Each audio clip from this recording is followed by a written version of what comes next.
Y'all have asked about dermoid cysts a lot, and I've put it off because they're pretty gnarly. I thought they might be too gnarly for TikTok, but we're gonna give it a go. If my account disappears, I blame you over there, and you, because you wouldn't stop asking about it. This right here is an artistic representation of a dermoid cyst. They are benign tissue growths that are usually composed of the ectoderm. What's the ectoderm, you ask? This is the ectoderm. Wait, that is not the ectoderm. That is Pedro Pascal. Somebody's been screwing with the slides again. There we go. There's the ectoderm. If you didn't know, you are formed in 3 main layers. They're called germ layers. The ectoderm, the mesoderm, and the endoderm, and they all form different parts that eventually become you.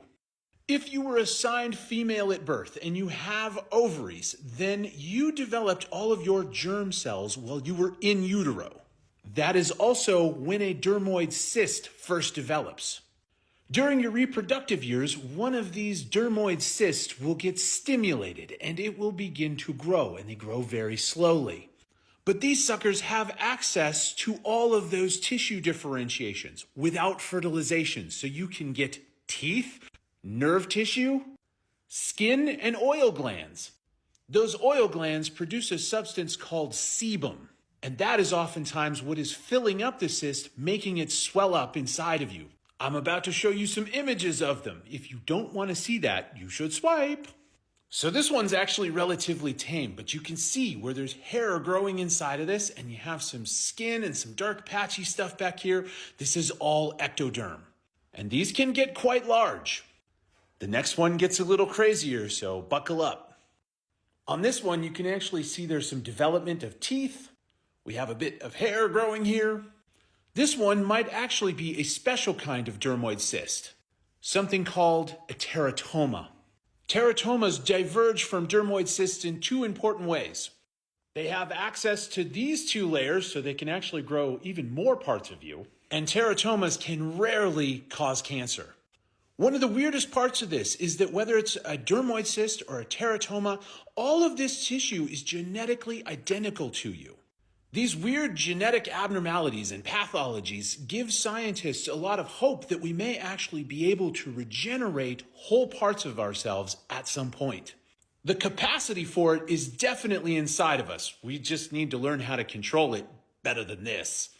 As always, thanks for learning with me, and if you have a question, you know what to do. Going to school to become a nurse. I thought you would want your business. I love it. I think that it's different. Dermoid cysts are probably one of the coolest or most interesting ovarian cysts that we diagnose. They are ovarian tumors that typically grow tissue that are found in other parts of the body. So a couple of pictures coming. If they're derived from tissue of the ectoderm, they can grow hair, teeth. These are usually pretty gnarly. If it's mesodermal, it can grow muscle. If it's endodermal, it can grow tissue like lung tissue or GI tissue. It's just crazy. These are all local effects, but sometimes there can also be body-wide effects from these dermoid tumors.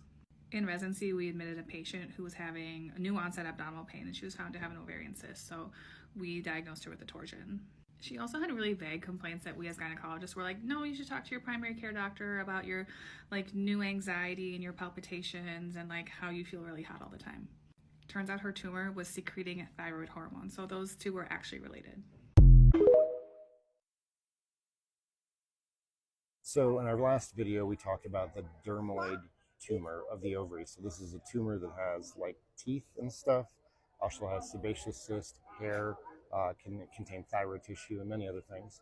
So it's actually not rare. The overall incidence is less than 1%, but among reproductive age women who have ovarian cysts, it's actually the most common cyst. This is the most likely cyst you can have. And fortunately, as we mentioned in the last video, these are almost always benign. So 99% of these are benign, not cancer, and they can usually be managed laparoscopically or robotically through little incisions to remove the cyst itself and preserve the ovary. But these cysts do not resolve spontaneously.